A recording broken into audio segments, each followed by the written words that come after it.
Halito, and welcome to Native Chalk Talk, a podcast by natives for all.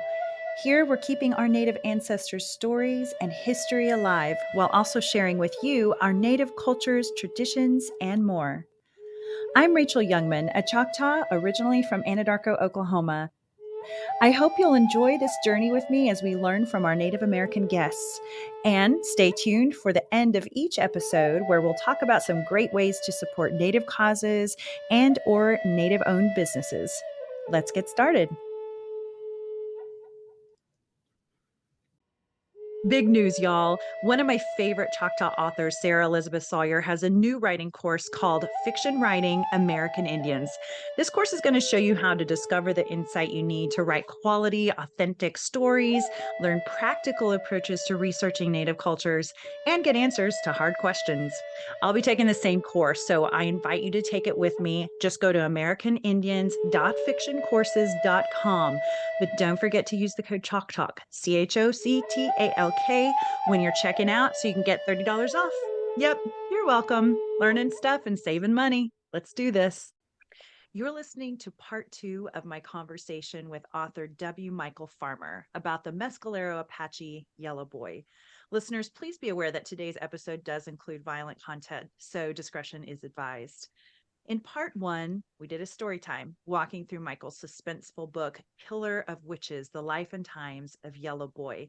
And now we'll cover book 2 of this historical fiction trilogy that isn't just the story of Yellow Boy, it's also a view into the lives and culture of the Mescalero Apache during a time in the late 1800s when the Apache were forced to make way for the infiltrating White Eyes, or the non-native settlers at the time. We left off in book 1 with Yellow Boy determined to avenge his father and others in the tribe who had been brutally murdered by the witch Sangre del Diablo, a Mexican-Comanche with a taste for spilling the blood of the Apache and trading in their scalps for Nakai-yi, or Mexican gold, from the White Eyes. And now let's take a look at Blood of the Devil, The Life and Times of Yellow Boy, Mescalero Apache, Book 2 by W. Michael Farmer. Michael, thanks for joining me once again. Did you rest up from this last episode? Well, not really, but I'm ready to go. I've been writing, reading, and exercising, and doing my taxes. Oh, you could have left out the last part. That's no fun. Yeah.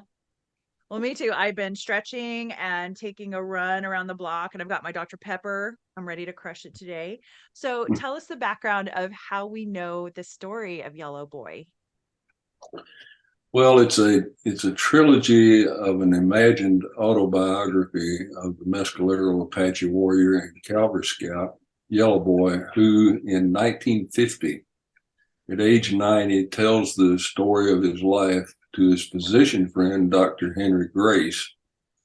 The autobiography parallels the events in the Geronimo Wars in the history of the Mescalero Apaches between 1860 and 1950. All right, so book 2, Blood of the Devil, begins when and where? Blood of the Devil begins in 1880 in the Sierra Madre stronghold of the great Chiricahua Apache chief, Whoa. Yellow Boy and his warrior brother, Bila Cheesy, learn from Whoa how to find the giant bald witch who has escaped them. Sangre del Diablo, Blood of the Devil. They have sworn to kill and send him blind to the happy land for the murder and scalping of their people. So the book really makes Sangre del Diablo sound really scary. Describe him to us.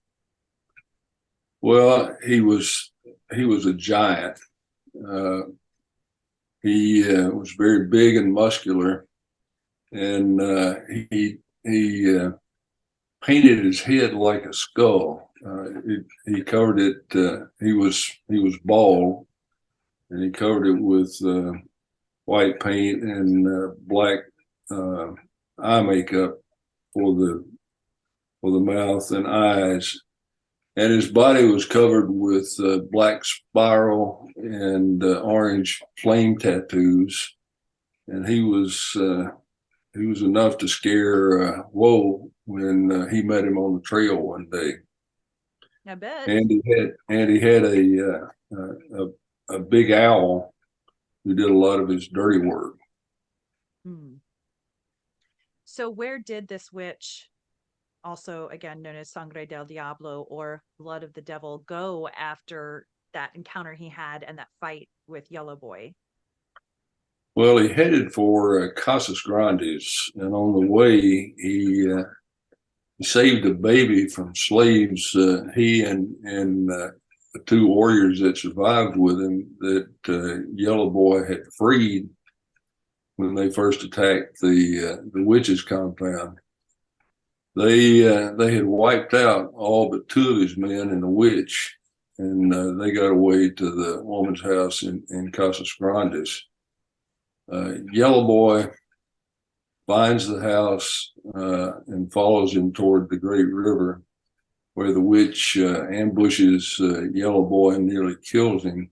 Hmm. But Yellow Boy manages to shoot the witch, who falls in the river on the Texas side and manages to crawl out and disappear on the Great Plains across the Rio Grande, knowing the Apache he left bleeding in the sand will one day reappear. Aha. So the fight, it ended without resolution, which made me just jump right into book two, of course. So we start off with good news as Juanita announces she's going to have a child, a baby girl, and Sonsiare, Yellow Boy's mother, adopted and named Lucky Star. So y'all may recall the story of Lucky Star. She was the Nakai-yi or Mexican slave child that had the gourd shot off of her head, and she smelled like gourd. Poor baby. So Yellow Boy and the men never lost focus of killing the witch. They did a sweat lodge to clear their minds, and Bielachezi and Yellow Boy were ready to hunt and kill the witch. So Woe sent them a warrior to show them the way to the camp of Elias. So tell us about this warrior. Well, he was a big surprise to Yellow Boy and Belachizi. That the man's hair was long and red, and his skin was much lighter than Woe's. And he said to them, "I'm called Kitchizil Liku, his hair red in Apache, and by my people, and Pelo Rojo, red hair, by the Nakai-yis, who were the Mexicans." He was young, maybe only 3 years older than Yellow Boy. So how did Kitchizil Lichu, this red-haired, light-skinned man, become Woe's son? He told Yellow Boy, "Woe took me from a stagecoach he ambushed between the villages of Mesilla and Tucson. I was with my mother that day and had lived through 4 harvests. That's 4 years, the way the Apaches count time. And an old man was in the stagecoach with us, telling us all kinds of tales about Apaches, what Apaches did to women and little children. But he died gagging and spitting blood early in the attack when an arrow flew through the window and stabbed him deep in his throat. And the stage stopped in the middle of the Llano, the dry prairie road. The driver and the guard had been hit with many arrows and were slumped on the driver's seat. My mother was moaning and sobbing, looking through the stagecoach window, and saw the Apaches coming. She feared them more than dying and pointed a pistol to kill me, but then she shot herself in the eye instead." So I did have a question about that part. So she starts to kill him, but then she kills herself. Why did she why did she make that decision? Because she was so fearful of what she thought the Apaches would do to her that she decided to let the child take his chances, but she was gone. Okay, I felt like I thought maybe, okay, what if she's sacrificing the kid and she's like, good luck to you, but I'm out of here. So that makes Yeah. more sense now. Yeah, that's okay, got it. So then the book goes on to say how after 2 years of not talking due to the tragedy of the event, he started to take on the Apache ways and basically felt like he was an Apache. You Right. describe their journey on the way to the camp of Elias, and it really paints a picture of how dangerous these travels through the mountains could be. Yeah, the Sierra Madre is some of the roughest country in the world. And this is the way Yellow Boy described that ride. He said, my pony's hooves often landed a handspan away from the edge of forever. One little slip, one foot in the wrong place, one unexpected jerk by me or the pony at the wrong place or time, and we would stumble into black, shadow-filled air or roll down steep mountain sides to be mangled beyond recognition. The Blue Mountains, which is what the Apaches called the Sierra Madre, have high, blade-sharp ridges that run side by side, north and south. And there are many angry, jagged boulders that cover their sides, and the deep canyons between the ridges often have running streams, or deep tanks of water at their bottoms. So it sounds like one wrong step and it could literally mean death. And oftentimes they were traveling at night, which really made it challenging. So Hitzazil Liku, rifle in the crook of his arm, stopped his pony where Elias waited for him and said, Deante, Elias, Kitzazil Liku, son of Woe, brings Mescalero friends to speak with you. Will you share your fire with us? And of course, he agrees. The book occasionally tells of the different meals they eat, which I think is interesting. In this case, the fiery pot is filled with chilies, boiled yucca leaves mixed with agarita berries, potatoes and onions, which added good flavor to the meat sliced off the lunch with their knives, and crunchy acorn bread. Was this typical food for the time and area, and what other types of food did they prepare? Yeah, it was typical food, and they had a really marvelous pantry from the uh, desert, and items that they ate included bread made from mesquite pods, baked hearts of mescal cactus. The mescaleros practically lived off of that stuff. Juniper berries and meat jerky from beef or deer. That's interesting that I think any of us could read this book now. And if we were stuck in the desert, we could like try to pull from some of the memories of what we saw, because you would think desert, there's nothing to eat or drink, but these people lived out here full time, of course. So I was really interested in seeing along the way. You describe the different meals that they eat. It's really cool and it kind of makes you hungry. But they tell Elias their mission of killing Sangre del Diablo. Yellow Boy says, a warrior told Woe he heard the giant tell the Comanches to go to the camp of Elias in the Blue Mountains, where he would join them in 3 moons. We're looking for those Comanches, and we ask if they've come here. That's all I have to say. While I spoke, the eyes of Elias never left my face, and I looked straight into his. A voice spoke in my mind and told me not to trust him. Elias stared into a fire a few moments and slowly shook his head. No Comanches came to my camp. Stay and wait for his Comanches. You're welcome here. Oh. Anyway, so as soon as we were out of his hearing, Bila Chezi said under his breath, Elias fears the witch. He lies. He watched you the way a rattlesnake watches a rabbit. I know he fears the witch. Maybe he thinks if he provides him cover from us, the witch won't scalp him or witch his people. So we definitely don't trust Elias. You can tell he's lying. But Hitzazil Liku had a plan, right?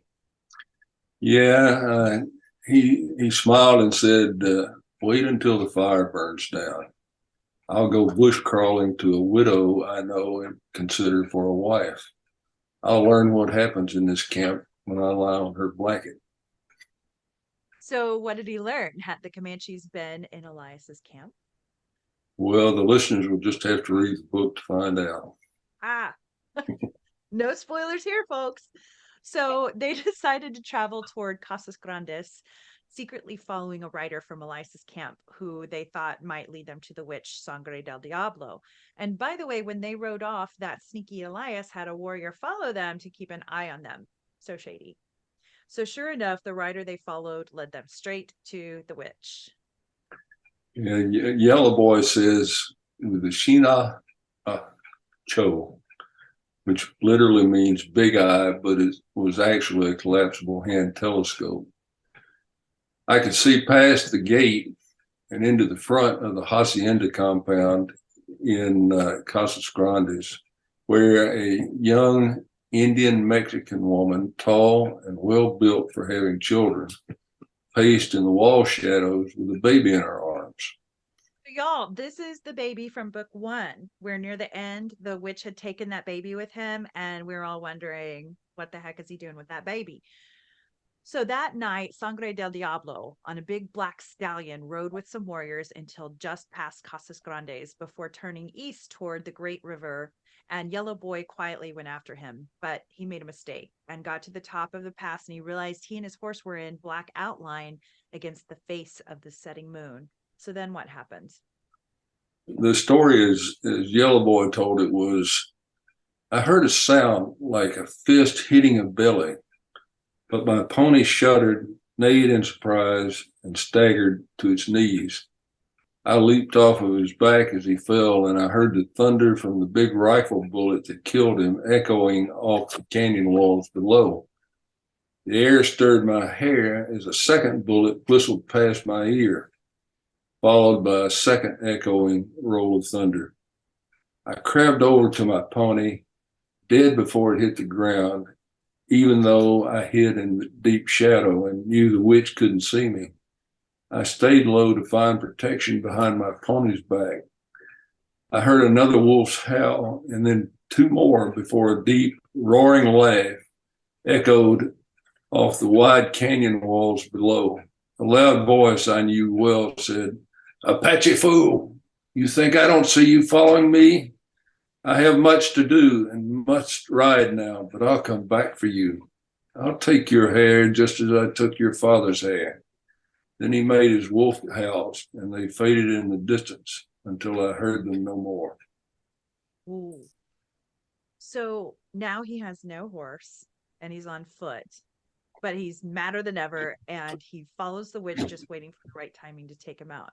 So Yellow Boy said the next evening, in the dimming light, I pulled back the rifle hammer to full cock and, rising to one knee, sighted on the stallion's head. The Henry roared in fire and smoke, its crack of thunder rolling to the ridge behind the water tanks and coming back to me. The top of the stallion's head exploded and the pony collapsed, its life gone in an instant. Sangre del Diablo had disappeared. For 3 nights and days, I followed him, drawing closer to him, looking for my chance to take him, but he carefully avoided places where I could ambush him. After trailing the witch throughout the fourth night with the Shina Acho in the early gray light, I caught a glimpse of him crossing a stretch of white sand and disappearing behind a line of mesquites. The dawn light was growing brighter. I risked going across the white sand toward the mesquites. He fired fast, emptying his rifle, his bullets raising little fountains of sand where they hit. One bullet passed through my right side. I don't think he could see me. All his other shots were wide or sailed over my head. I took cover in a low place in the sand. The firing stopped. I felt the hole in my back. I crawled to a clump of prickly pear a few yards away. I skinned a few of its pads, squeezed the juice from some on the entrance and exit bullet holes, made a bandage from my bandana, and slid a couple under the bandage over the bullet holes. After waiting to be sure the witch has left the mesquite, Yellow Boy staggers towards the river. I wiped the sweat from my eyes and, looking through the cottonwood trees, saw Sangre del Diablo wading across the river. He was nearly to the far bank.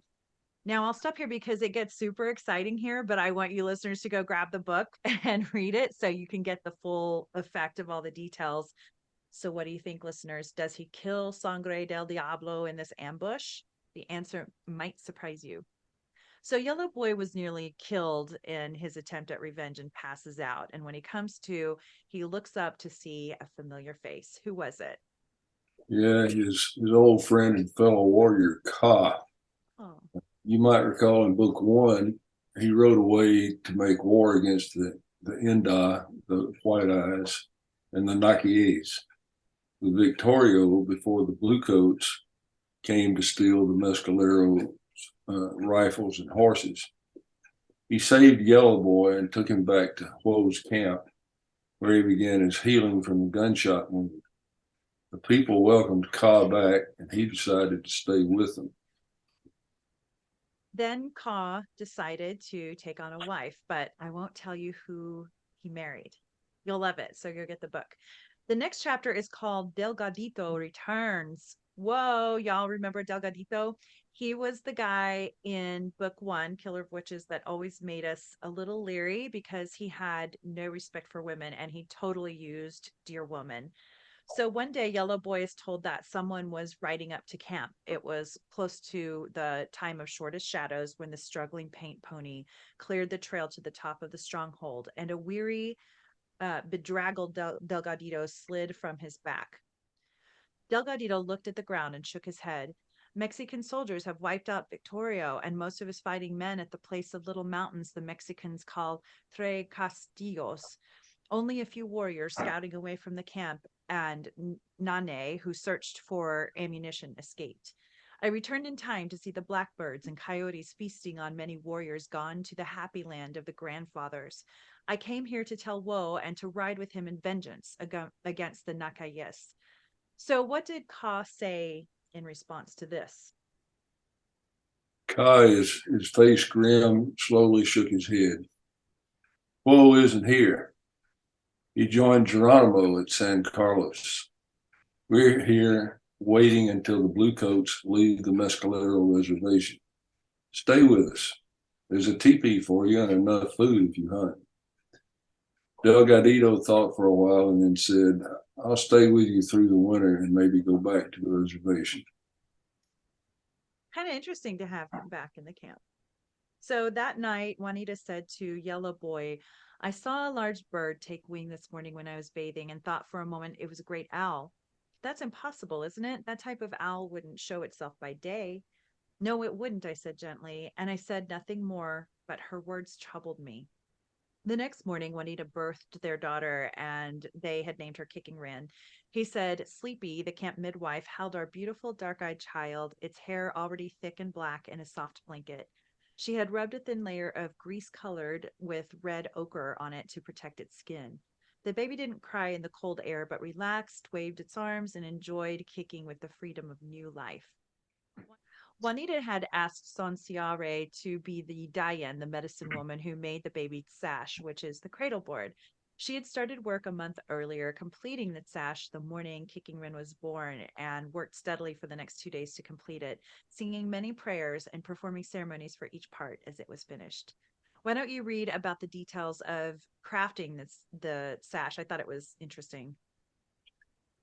As Yellow Boy told it, she had many of its pieces ready before Kicking Rin was born and spent moons finding just the right materials. She sent me down to an arroyo near the stronghold entrance to collect black locusts for the frame. She knew exactly how long the pieces needed to be by measuring the length from Juanita's elbow to her fist for the middle width and using ancient rules only women knew for the frame length based on how fast babies grew before they were set free from the satch.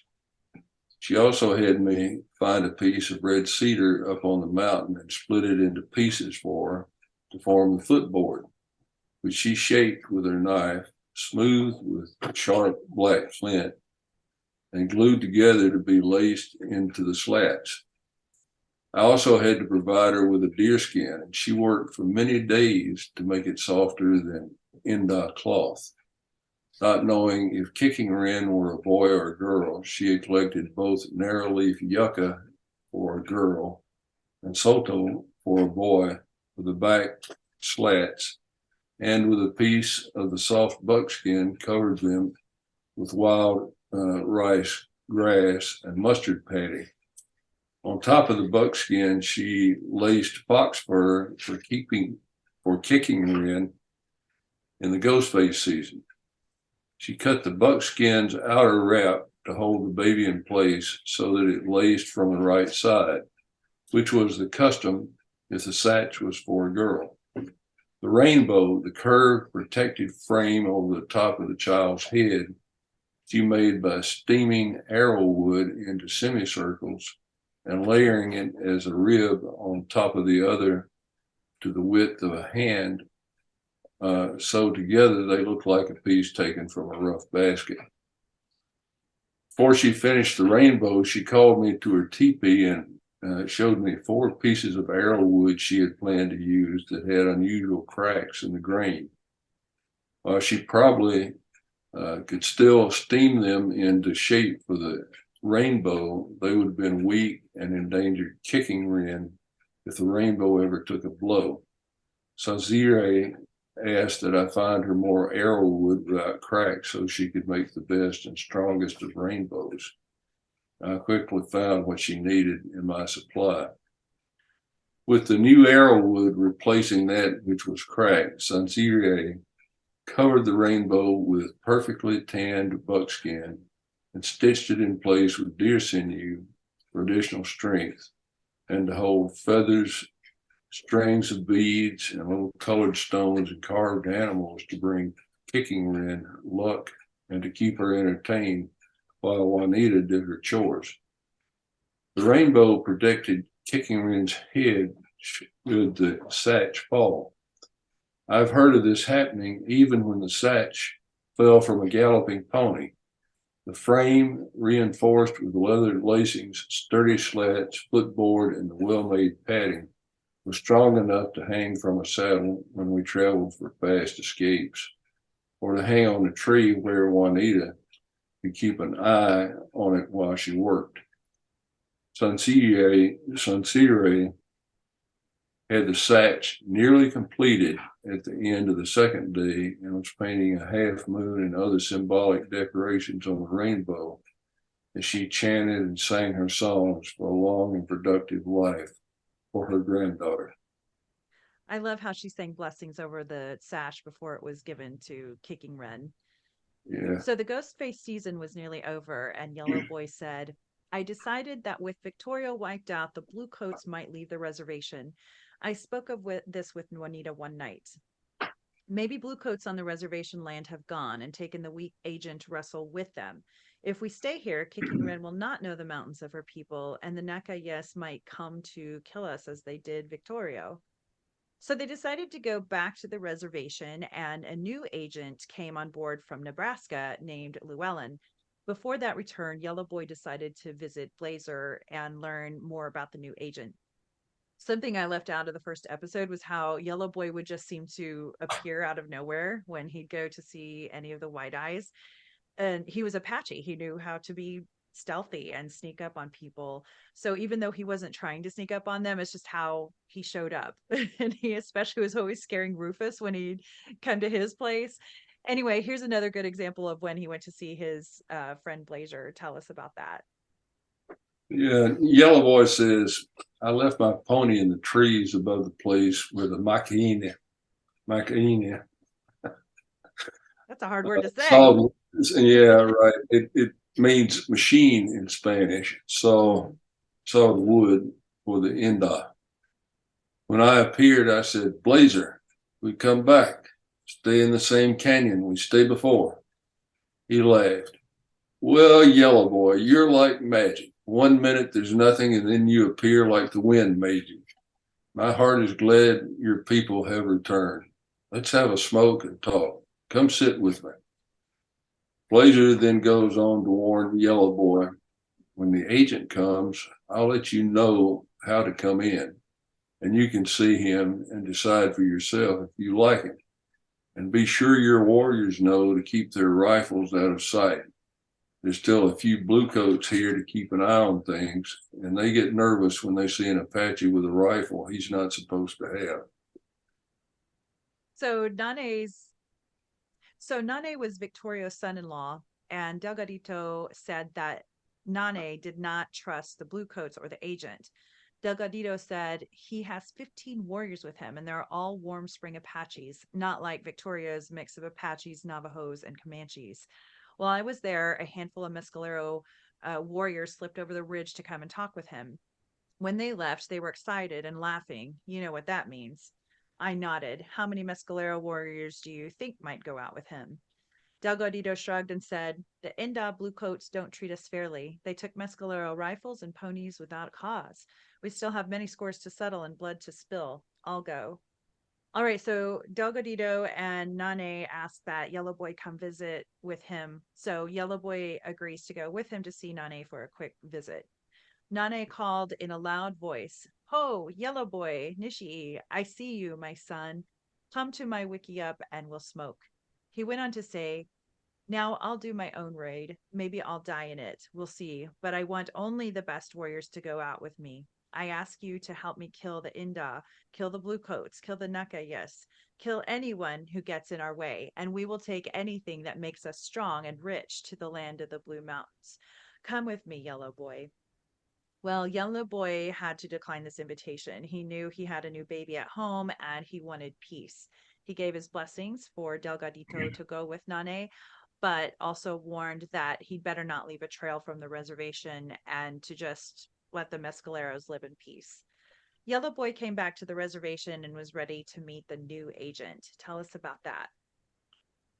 The Mescaleros in other camps had begun to call the new agent, whose name was William Henry Harrison Llewellyn, Tata Crooked Nose.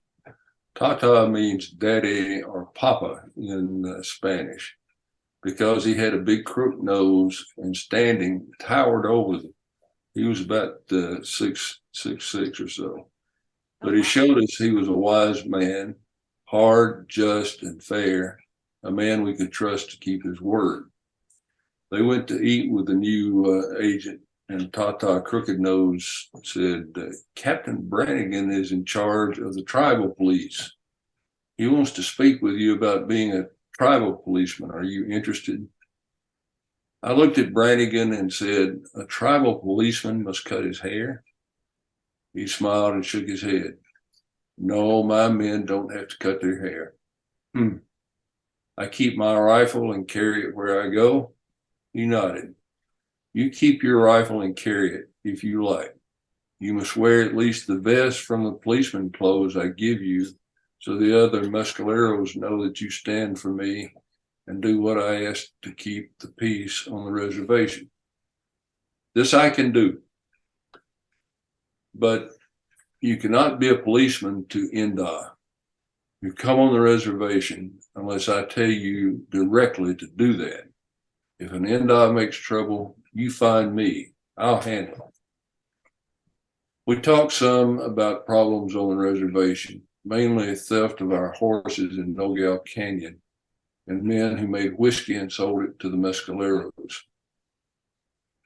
By the way, I wanted to point out that I'll post some photos of some of these folks like Nane and Tata Crooked Nose and others on my Native Chalk Talk Facebook page. It really makes this story come alive when you can see their photos. Yellow Boy said, "Captain Brannigan was a good police chief. He told me, soldiers tell me they see young warriors disappearing over the western mountains and not coming back. Some soldiers believe they are leaving to join Nane. You got any idea where he hides? If you can find him, we might be able to keep more young men from running off and getting themselves killed." "I will look for Nane." "Good." He took a long draw from his pipe and grinned. "The soldiers will convince him to stay and advise the young men not to go out." The tone of Brannigan's voice told me he was Coyote, the trickster waiting, but I knew how to play Coyote's game too. What did Yellow Boy do after that? Yellow Boy said, after 3 days riding the great valley of the Rinconada, I rode by the canyon where his wickiups, that is, Nane, stood, and I saw his wickiups empty, and he and his band gone. I judged by their tracks and the dryness of the horse apples that they had left early the night before. It was time to tell Brannigan I had found Nane's camp. Brannigan clenched his teeth and slammed his fist against the table and left the room for a short time. While I waited, Peso, one of the warriors in the room, looked at me and said, "You found Nane's camp back in that little canyon on the Rinconada?" I looked him in the eye and said, "I did, and he was there 20 suns ago." Peso and Chonquesca, another fellow warrior, looked at each other and laughed. Peso said, "For a young man, you're a pretty good scout. Come see me sometime and we'll talk over a smoke." So Yellow Boy said, all during Nane's long raid, I kept a tally of what Nane and his warriors did, and it made every warrior on the reservation proud they were Apaches. Nane killed at least 50 Inda, some say 300, but I didn't believe it, and drove off nearly 200 horses and mules before he disappeared into the land of the Nakai-yi. Wow, he was a tough elder warrior. Yeah, when that happened, he was about 80 years old. He had arthritic knees and a club foot, and Dang. he was the segundo, the number two to Victorio, and his son-in-law. And he was about 20 years older than his son-in-law. That's how things kind of get mixed in the Apache lifestyle in those days. Right. It's estimated that during the month of his long raid, he rode as much as 70 miles a day, uh, and 8 companies of cavalry, uh, 8 of infantry, and 2 of Indian scouts tried to run him down, and they couldn't do it. In the 2 months before he disappeared into Mexico, it's estimated that he covered about 2,000 miles. 2,000 miles is so impressive. One of the last of the great warriors. Y'all may Mm-hmm. recall Brannigan had told Yellow Boy that as a tribal policeman, he wasn't supposed to deal with any Inda or white men. However, Brannigan now came to him saying he needed to make an exception. Someone was stealing Mescalero horses and he needed it to stop. He said that mostly they raided horses pastured in Nogal Canyon. If I use just one shooter, the sheriff won't believe the tribal police shot them boys. If a few of them gang members gets their tails shot off, they'll run to the sheriff and claim the Mescaleros shot them when they just rode through. So they decided to keep some horses in Nogal Canyon and suggested Yellow Boy hang out there and hunt down the thieves. And sure enough, that night he spotted some thieves and took a shot. What happened next? The old boy said, I waited in the deep shadows of a big cottonwood tree, studying the trail up the canyon, trying to find the Inda I knew I had hit. When I was 15 yards away, I saw the rider's bare legs outlined in the trail dust and heard a gurgle each time he tried to breathe. A wave of great sadness washed over me, and a bitter taste filled my mouth. I had shot and probably killed an Inde, an Apache, brother, stealing ponies. I hated to think that I had spilled Inde blood for a few ponies. Good warriors shouldn't die like that. Even worse, it might be a boy trying to make himself a name at the wrong place and time. Keeping my rifle ready, I advanced on a shadow in the dust and came to look down at the face of Delgadito, a dark, perfectly round hole just below his right nipple and blood leaking out of it filled with bubbles. I heard the rattling and wheezing sound of air coming out of the wound as he took slow gasps, waiting for the night to stay black forever. I kneeled beside him. He managed to mumble as he looked in my face, so it's you, Yellow Boy.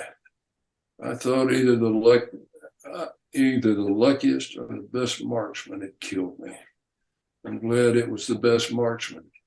I thank Usen for an Inde friend to kill me and not some miserable Inda with a lucky shot. He took a wheezing breath and coughed a little, blood covering his lips, pain rippling across his face. Don't look so grim, Ashashko.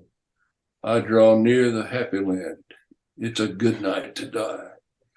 His breath flew away in a long sigh and did not return. I sat down in the cold dust beside him. I felt more alone than when I had found my father, Caballo Negro, scalped by Sangre del Diablo's band. Del Gadito had had a good death. I gave it to him, but I didn't want him to go. I lighted the cigarro and made smoke to the 4 directions, asking Usen to make Del Gadito's journey to the happy land of the grandfathers a good one. I guessed when I read this. I mean, Delgadito was kind of a bad boy and one we all love to hate, but still, So sad. The next chapter is called Good Times, and I was glad for some relief from being sad over Delgadito's passing. Yellow Boy said, I told Brannigan what had happened with the ambush, except I didn't tell it, the man I had killed was Delgadito, or that I knew him. I went home to Juanita heavy-hearted.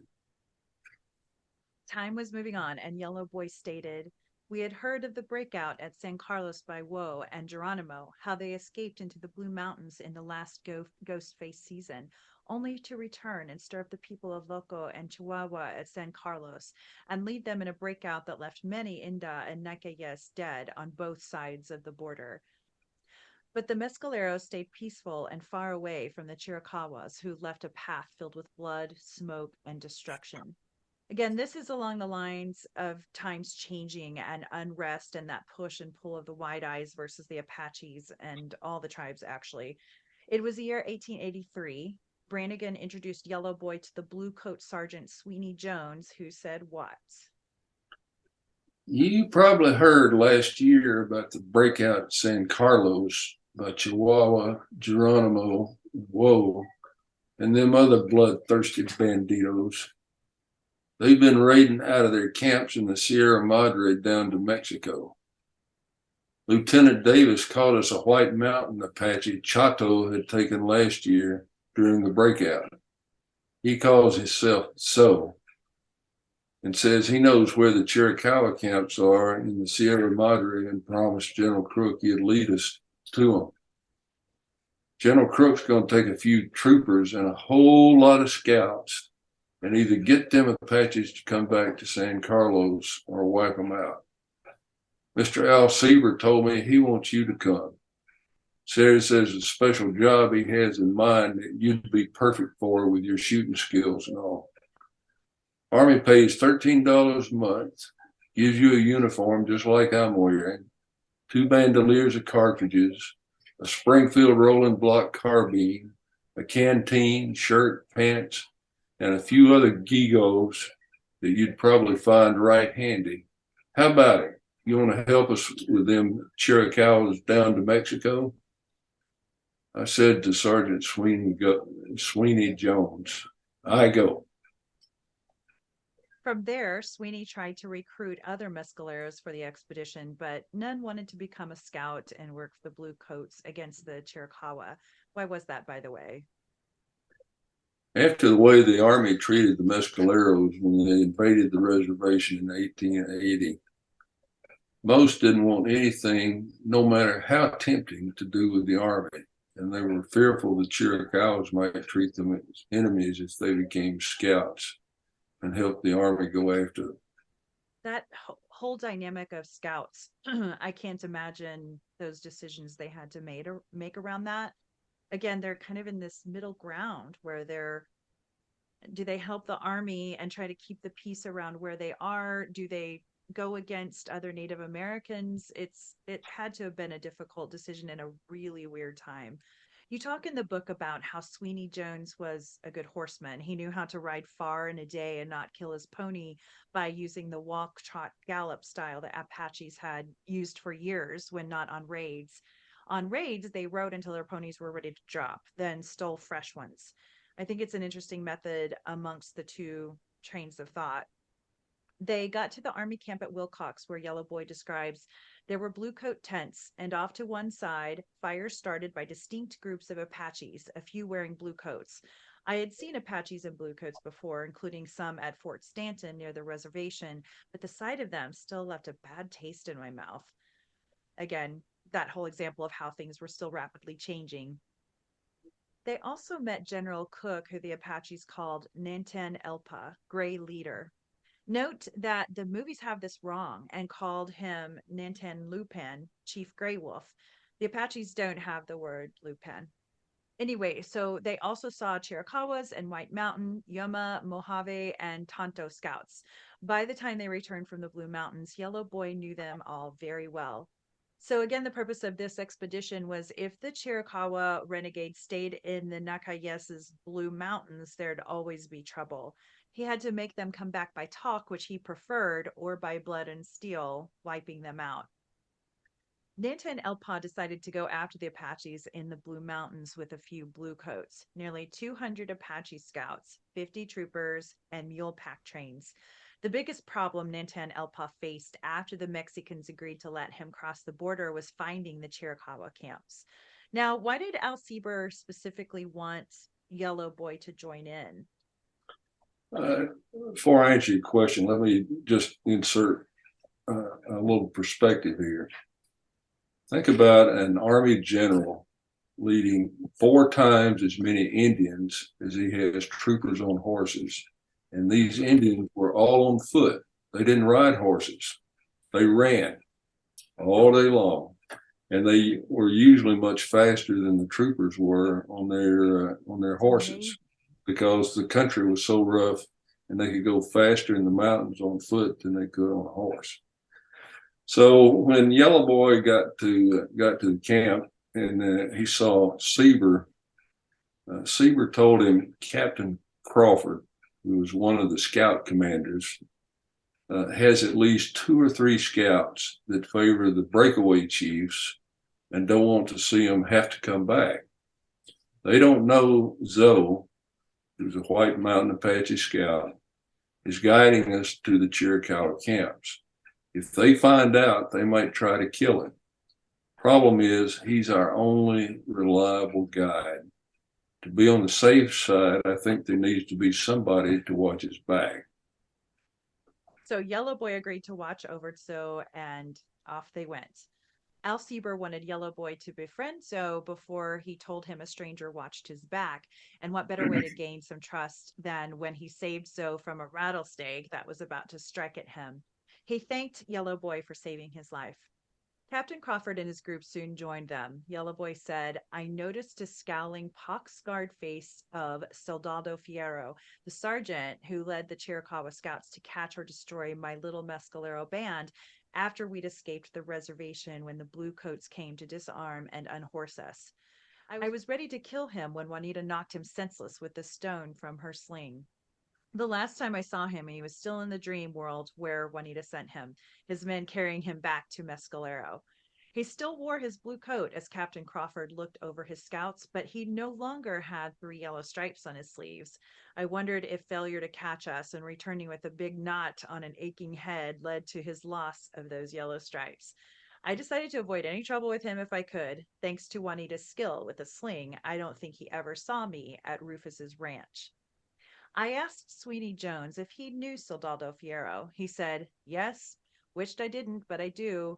3 years ago, when General Hatch tried to disarm and unhorse all the mescaleros, a few of them sneaked off, and the general sent some Chiricahua scouts under Sergeant Soldado Fierro to bring them back. When them Chiricahuas came back, old Fierro's face was black and blue, and they didn't have no prisoners. He looked like somebody had cold cocked him on the side of his head with a hammer. General Hatch took his stripes away. Chato is a cousin or half brother to Soldado Fierro. I can't figure which. Word around the night fire says Soldado ain't above killing so and claiming the Chiricahuas did it if it comes down to helping Chato escape. You better stay away from him. He ain't nothing but trouble, and he has a big thirst for firewater.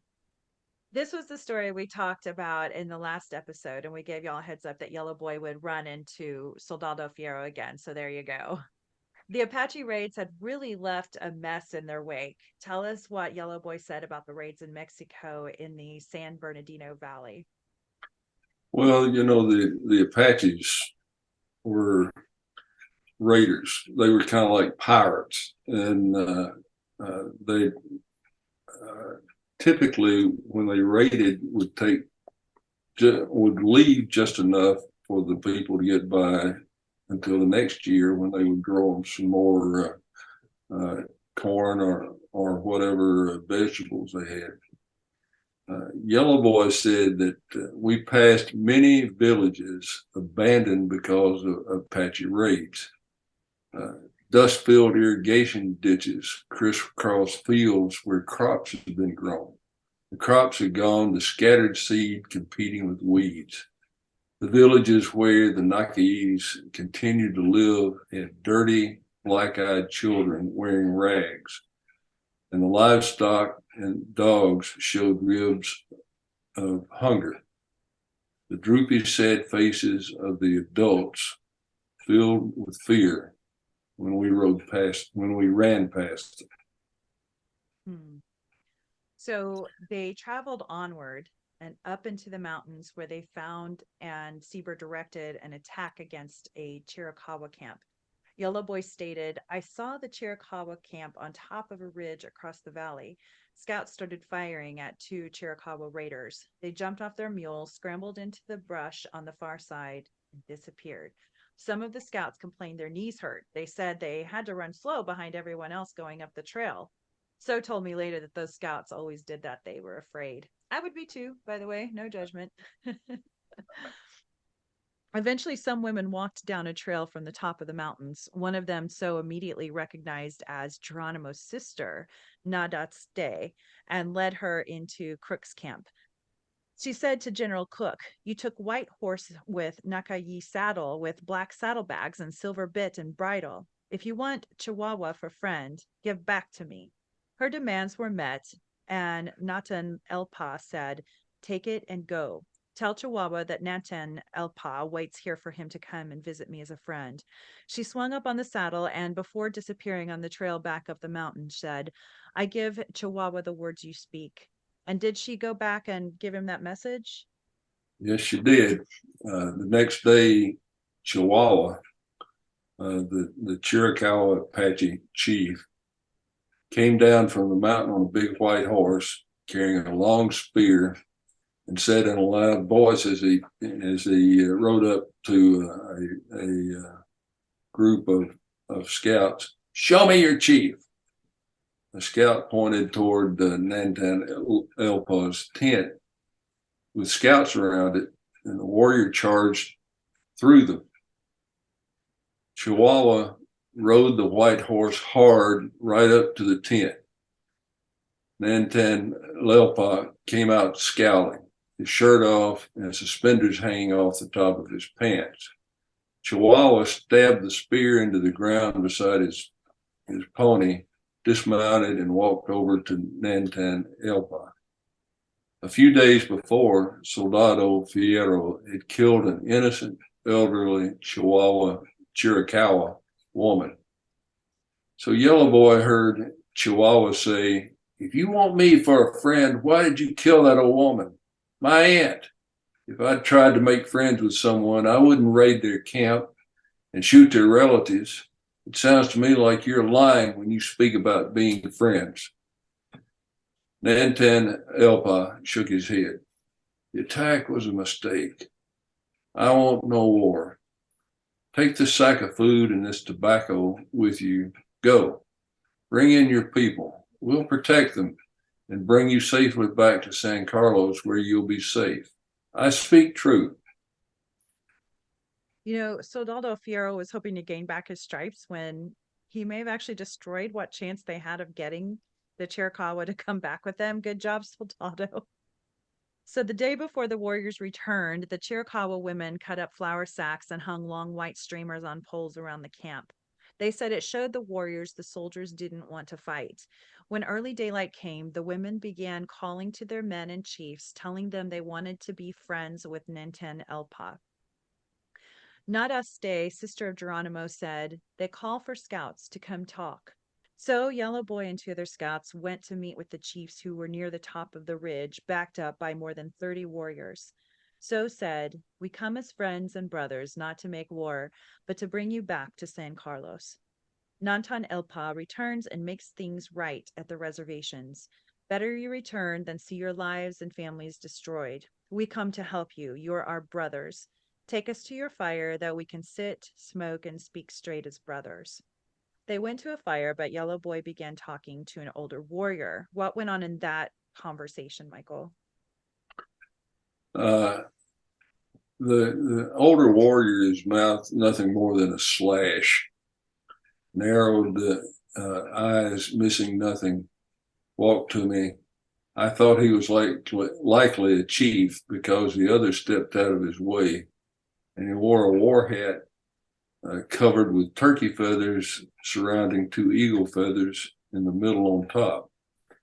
The warrior stared at me long enough that I considered him rude and wondered if he wanted to fight. He finally said, I've never seen you. You're Mescalero. Why do you, whose people have no belly to fight the Inda and bluecoats, come to our strongholds with these dogs on an old worn out rifle? Do you want an early start to the happy land?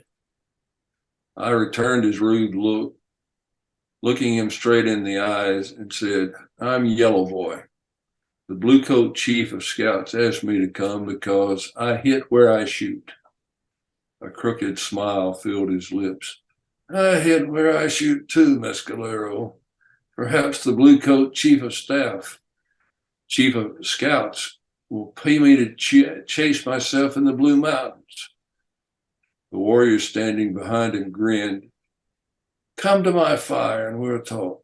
We want to learn why you come to attack us when we've done nothing to you. He turned toward the fire. I didn't move. I'll come to your fire when I know who speaks and shows no respect to a stranger. He stopped and looked over his shoulder at me. The Nakai-yis call me Geronimo. I'm a Diane of the Nakai-yi Apaches. My gosh, it's Geronimo. At this point, when I was reading, I didn't know if he would really be part of the series or not. So that this was a really exciting part to me. It's like it's Geronimo. So, by the way, listeners, check out season 3, episode 8, to hear about the life of Geronimo and the books that Michael has written about him. And to learn about what Yellow Boy and Geronimo talked about, you'll just have to read the book. So, after much discussion, the Chiricahuas came down to the camp and they had a peaceful evening. Alciber told Yellow Boy, I have no reason not to trust Soldado Fierro. If you want to watch him close, especially around Zoe, I nodded. Now hear me. I do not trust Geronimo. Did the Chiricahua decide to follow them to the reservation? Early the next day, Geronimo and the Chiricahua chiefs told Nantan Elpa their people wouldn't answer their smoke signals to come in because they thought the scouts tried to fool them. So Nantan Elpa let them go try to find their followers, but told them he marched for San Carlos in 3 days and to meet him at the mouth of Guadalupe Canyon, which is right on the border. I watched and helped Zoe for the next 2 days. He was everywhere, spending time with the Chiricahuas and doing his work as a scout sergeant. It seemed that where Zoe was, there was Soldado Fierro, always within sight. Given what Nane and Siebert told me, like Coyote, I watched and waited. Like Coyote, he's on it. So the next morning, Zoe went hunting without Yellow Boy's knowledge, so he rushed to catch up to him, afraid that Soldado Fierro would be after him. He quickly noted that there was a set of tracks following Zoe's. Listeners, do you think Soldado Fierro caught up with Zoe and killed him? And did the Chiricahuas gather the rest of the tribe and meet Nantan Elpa in Guadalupe Canyon to travel to the reservation? I guess you'll just have to read the book to find out. They're going to hate me, Michael. So, on the march out of the Blue Mountains with the Chiricahuas, Yellow Boy finds the hacienda of the Witch Sangre del Diablo. Yellow Boy returns to Mescalero, meets with 3 friends who will help him attack the witch's hacienda. This is the 3rd time Yellow Boy tries to avenge Sangre del Diablo's murder and scalping of his people, and including his father. So, will he be successful or will the witch escape him? You'll find the answers in the book.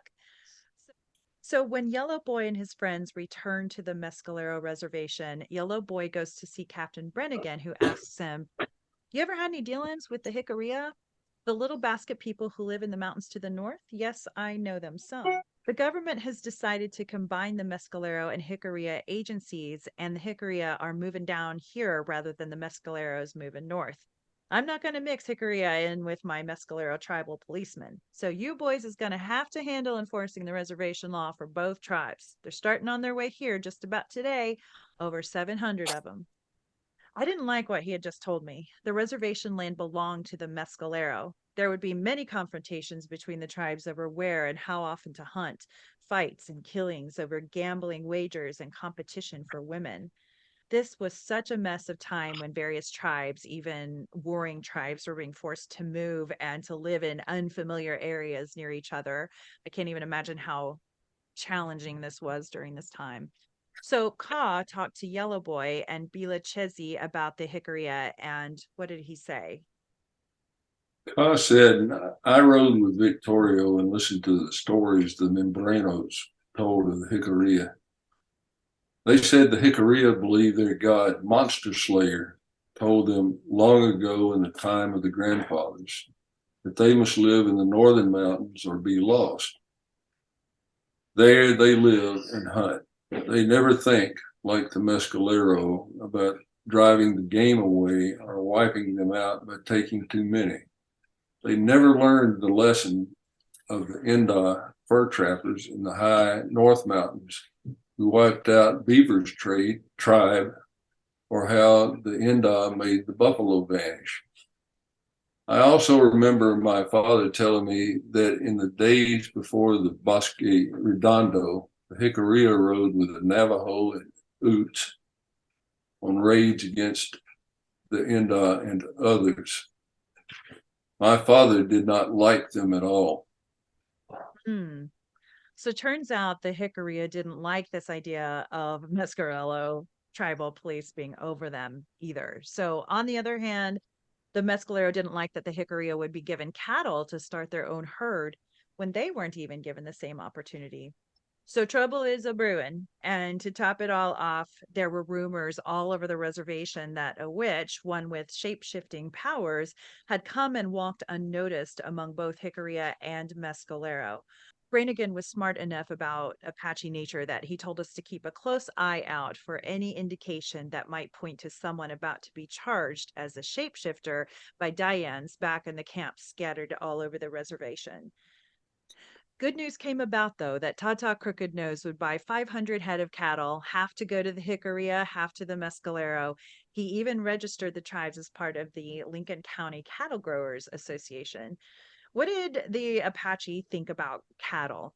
So the problem was that Tata Crooked Nose was originally only going to give the Jicarilla the cattle, and then he had a lot of long talks with the leaders and the Mescaleros, and he bought twice as many as he thought and divided them equally between them. Oh, The Apaches thought of ponies, horses, as something valuable. It was a tool to care for.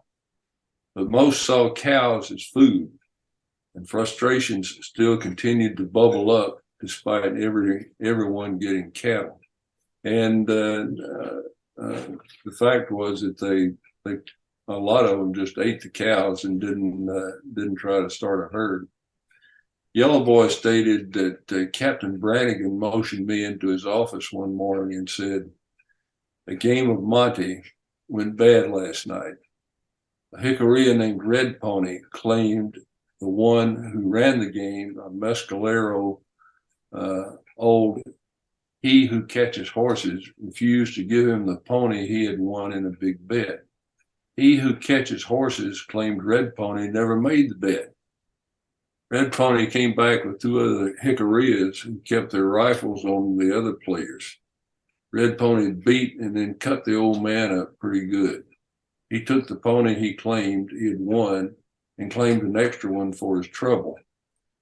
The Mescaleros in nearby camps gambling with the Jicarilla want to wipe out Red Pony's camp and any others that get in the way. I told them I'd take care of it properly and they'd damn well better leave the Jicarilla alone. I checked this morning. Red Pony ain't in his camp on the Rio Tularosa, but his woman and children still have their teepee there.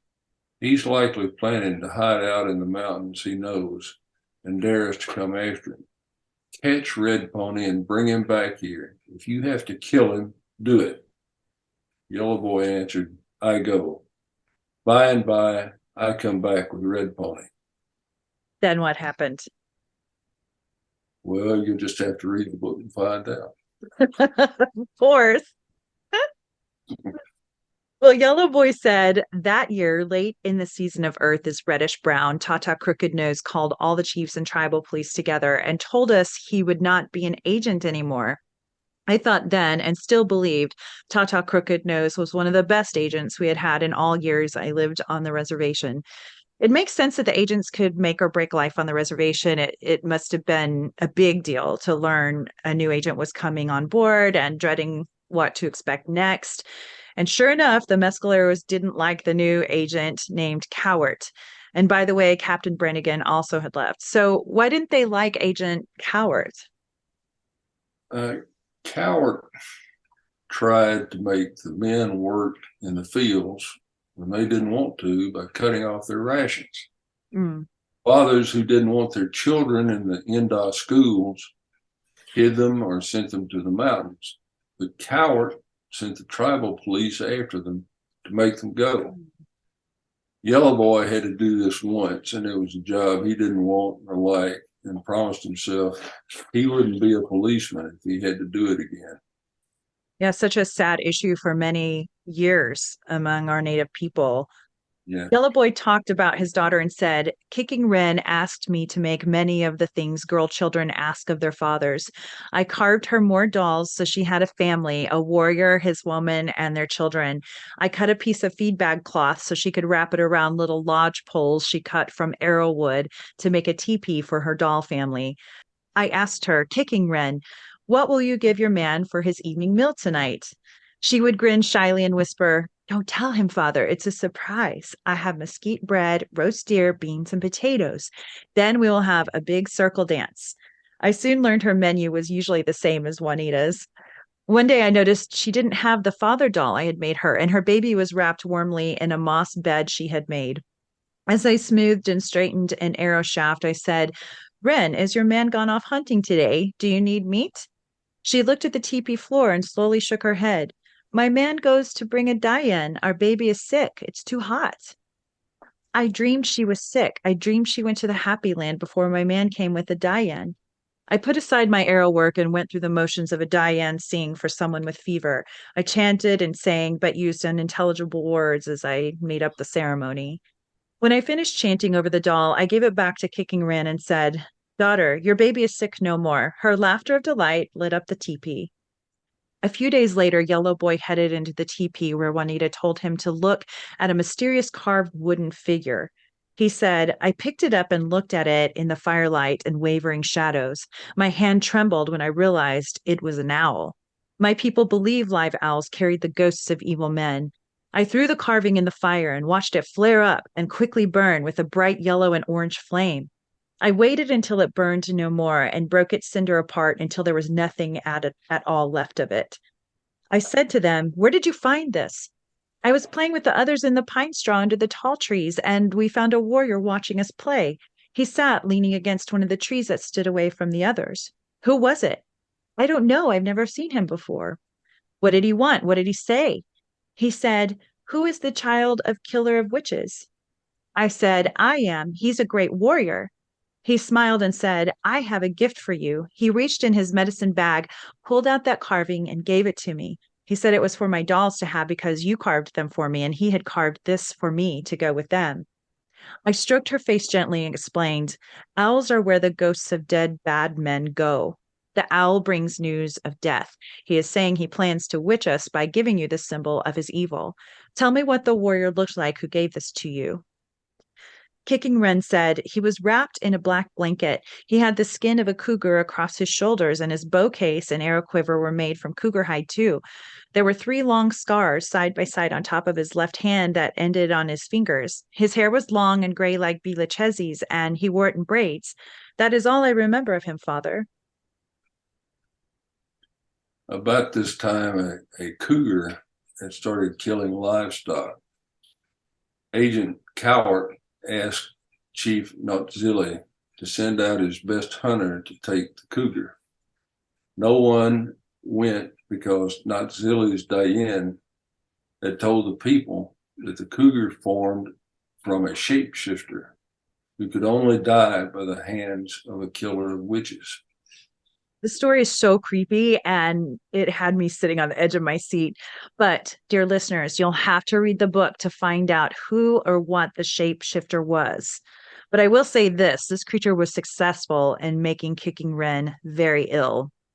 Now, something else happened along the way. Yellow Boy took a second wife, and you'll be surprised who he took to be that second wife. Listeners, you know how Yellow Boy had a dream, and that dream ultimately led him to finding his power? Well, now he had another dream. Tell us about that dream, Michael. Yellow Boy described the dream saying, I became an eagle, soaring on great wings high over the mountain above me. I swooped down close to a road and rising high again, saw a wagon driven by an Inda, and beside him a young boy wrapped in a heavy blanket. Leading the wagon toward the pass, 3 vaqueros rode far ahead. I circled the wagon and vaqueros 2 or 3 times, and then a strong wind caught and lifted me higher and higher into the sky, making the wagon and the riders disappear. And a voice came saying, the Inda boy comes. You have power. Be ready. And now, my friends, we have reached the end of this episode and the end of Book 2, Blood of the Devil. Stay tuned for the next episode where we'll fulfill this trilogy with the third book, The Last Warrior by W. Michael Farmer. Michael, thanks again, and we'll see you in part 3. Thank you, Rachel. See you then. Thanks for listening to Native Chalk Talk. Be sure to join our community on Facebook, Instagram, Twitter, and LinkedIn. Simply search for Native Chalk Talk. That's Native, CHOCTALK. And check us out at nativechalktalk.com. Stay tuned for the next episode. You're going to love it. Yakoki. Thank you, my friends.